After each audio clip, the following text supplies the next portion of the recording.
Hey friends, Kris here from the kitchen of our ministry guest house. Thanks for being with us. We're still on our subject, watch your mouth. And today I want to add to that talking trash or trash talk. In sports they do that all the time. Trash talk. Hey, pitcher's got a weenie arm. Or one time I came real short on a putt and somebody said, hey Alice, does your wife golf too? Then one time I shot one and somebody said, you got it airborne, but you put the wrong zip code on it. Trash talk. And the purpose of that is to intimidate or to demoralize the opponent. Well, let me give you some points today. First of all, Christians, believers, are to talk truth, not talk trash. John 17:17, sanctify them through thy truth. Thy word is truth. And in Philippians 4:8, whatsoever things are true, honest, just, etc., think on these things. Well, if we think on those things, we are also to speak those things. Jesus never talked trash. In Luke 4:22, they were amazed at the gracious words that proceeded out of his mouth. 1 Peter 2:22, no deceit was found in his mouth. He didn't talk trash. And then number two, have you ever heard the statement, one man's trash is another man's treasure? Well, let me flip that around. One man's trash is another man's pleasure. Some people get pleasure out of bad-mouthing, and not only that, listening or entertaining trash talk. And they love to share their testimony everywhere they go. They testify against everybody. Listen to this in Proverbs 18:18. The words of a talebearer are as wounds, and they go down into the innermost part of the belly. You ever felt that punch to the gut? Well, the belly there is symbolic. Jesus said out of their belly shall flow rivers of living water. And the Greek word there is kolia or colon. In other words, words can get clear down and cut you down to the very core or to the colon. And then number three, when you trash another, really you bash yourself, because there's a boomerang effect.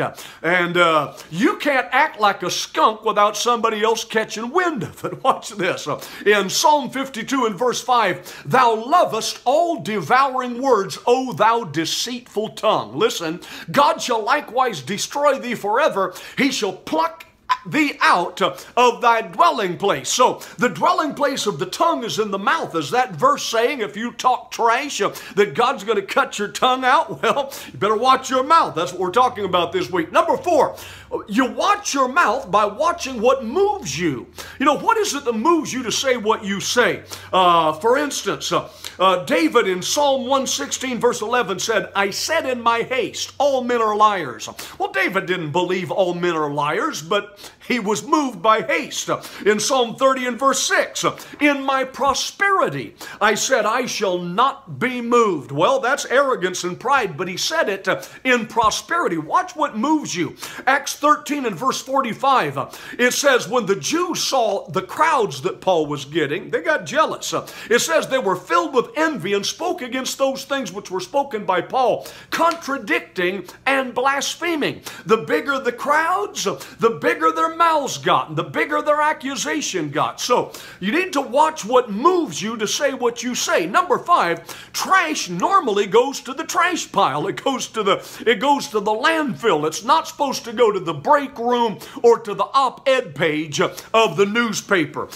Peter said that love covers a multitude of sins.